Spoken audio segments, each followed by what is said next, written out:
Overlord versus Juggernaut is a fight you guys have requested from me multiple, multiple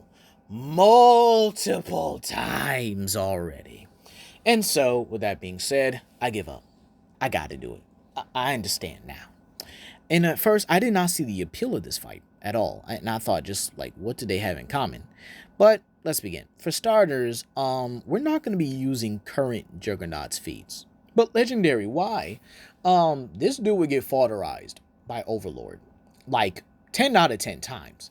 This man's best feat, unfortunately, is the sheer fact that with help, and I'm going to have to say this a lot for current Juggernaut, was able to produce a force that can knock out Saturn, a former Thor villain. And this force not only made Juggernaut hit him harder than Thor, not current Thor, mind you, and Saturn said, gave him his credit and everything, but he was knocked out. So Juggernaut produced a force that was the equivalent to him hitting harder than Thor, with help, mind you, and he knocked himself out as a result. Oh, let's not forget during the whole Hellfire Gala type of thing here, where he lost to Nimrod by overwhelming power. Something that has never bothered him. And let's not forget the immortal Hulk fight. Dear Lord, this man was getting stoned, crushed, brutally beaten, like it was a prison fight.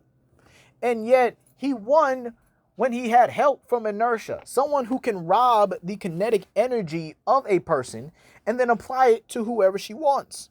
So Juggernaut basically need a power boost just to beat this Hulk, because he couldn't do it with his current power set here. And so, with that being said here, we will be using a peak powered Juggernaut. No low balls, no low or weaker forms here where he was struggling with the likes of King Hyperion. A peak powered Juggernaut. Now, how strong is a peak powered Juggernaut? Well, that's very simple. A peak powered Juggernaut is able to go toe to toe, blow for blow, back shot for back shot, with the likes of Thor and Hulk back in these classic days here, and was even able to fight 5 avatars who were also amped by the powers of Sidorak. Crazy, ain't it? Now, this is actually pretty important here because, again, this proves that Juggernaut is the strongest avatar of Sidorak here. Now, going toe-to-toe with Hulk and Thor back in these days were not easy feats here, considering they were the top 2 of the verse. I mean, even now, they still are the top 2 powerhouses when it comes to the verse here. Now, again, I know Wanda is getting her power boost and everything, but let's be real here. Thor is still, on top and everything. And then there's Hulk, who's battling the mother of monsters, which again does need a lot better scaling here, but I'll talk about that when I talk about the reasons why I don't like the Hulk here. But anyway, with him being able to go toe-to-toe with Thor, and he should actually scale some of Thor's more updated feats, if you will, here, such as when Thor, as a child, by him crying, was able to shake the world tree, and thus shook the 9 realms here. And this is important because the 9 realms, or these 9 universes, if you will, here, are all infinite in size. And the world tree even contains quantum realms here, and contains the power of the 8th cosmos here, a realm or dimension beyond the likes of the Marvel, or the main Marvel multiverse here. And keep in mind, the 8th cosmos powers and abilities here have allowed beings like Nova, with the power of love from that cosmos, mind you, to one-shot a life-bringer Dormammu. I'm not even joking. It's absolutely overpowered here. And Thor, as a baby, him crying, shook this here. And keep in mind, Thor has had many feats of him tearing through the likes of, Yggdrasil. He's harmed its roots. He shook it on multiple occasions. He's been able to push it and the world engine at the same time. Okay? So again, Thor has many feats over Yggdrasil. And then there's Hulk. the sheer fact that Juggernaut was not only able to go toe-to-toe with any Hulk over the years here, but World War Hulk as well, who was known for one-shotting just about everybody there. And then the sheer fact that World War Hulk couldn't beat him. He had to BFR Juggernaut, and Juggernaut was actually gaining the upper hand on Hulk during that fight here. So again, I think it is pretty safe to say that Juggernaut is an absolute unit. And again, I think it is also safe to say that Juggernaut at peak power is easily an out-of-versal entity. There's no way around it here. Now, Juggernaut does have a few hacks and abilities. He's able to create a force field that can only really be shattered by like magical means here. But again, it's very interesting how the shield works here, because again, characters strong enough like Hulk, and even on occasion, I guess you could say Wolverine, but that is because adamantium is able to bypass like durability and stuff, is able to harm his shield here. Plus his momentum. Once it gets going, he cannot stop. So yeah, there really is no stopping the Juggernaut here.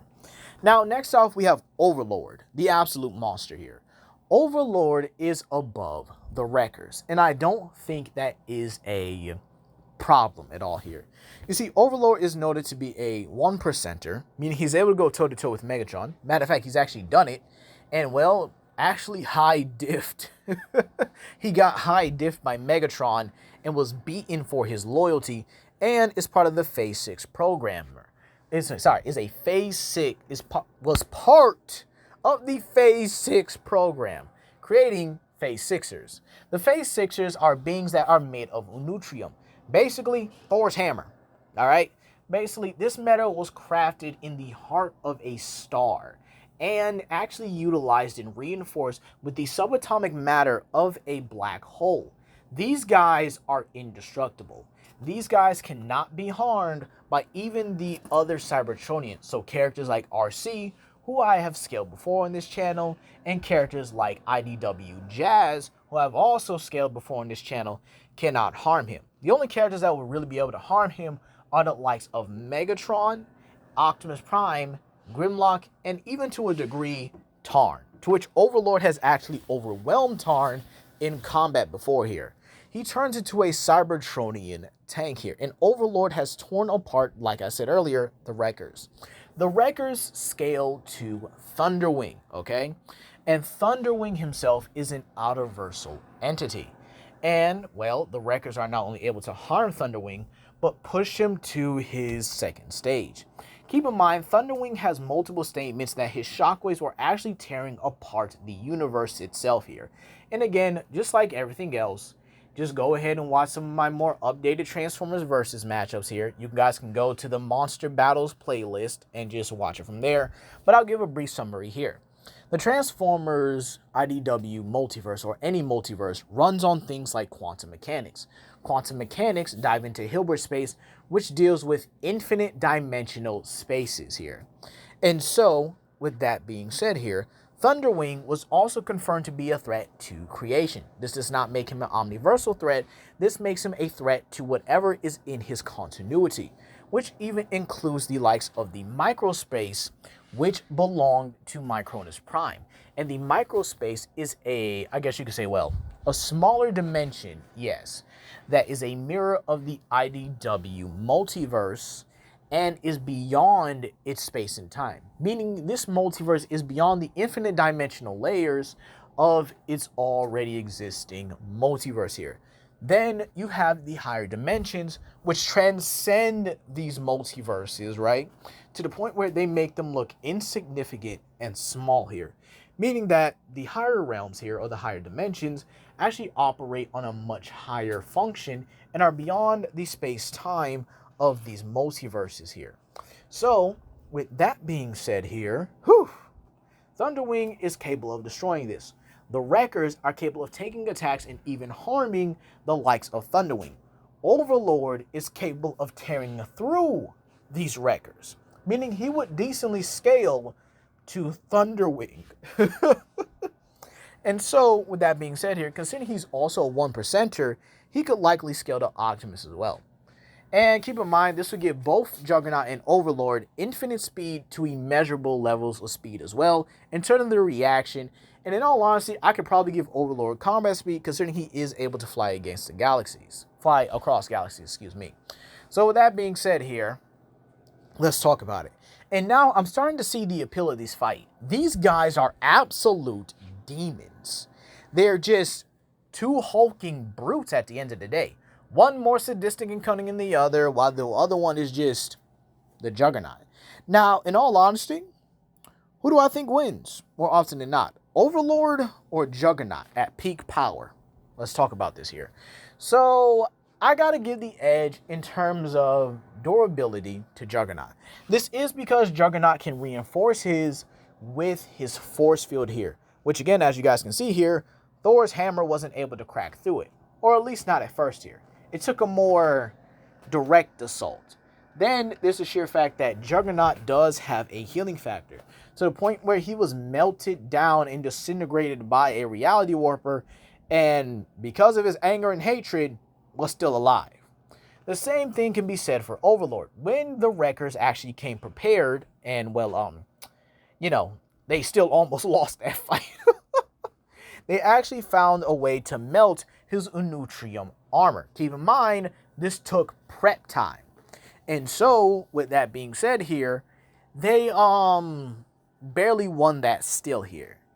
And then, in all honesty, if I had to give it to one or the other, I would kind of lean. I can honestly go either way on this one.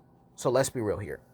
But if I had to give the first win to somebody, I would have to give it to Juggernaut.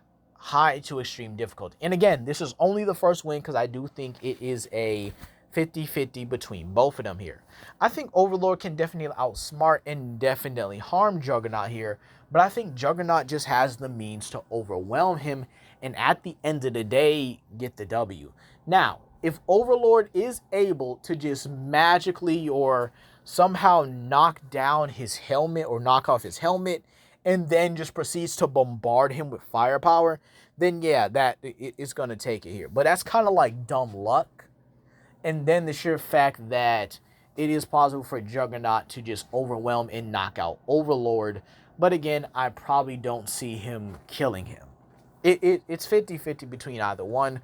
But I do favor Juggernaut simply because of his more magical durability means. Plus, the force field does give him, a bit more going. But that's going to be all today, you guys. And y'all have a blessed day. Peace.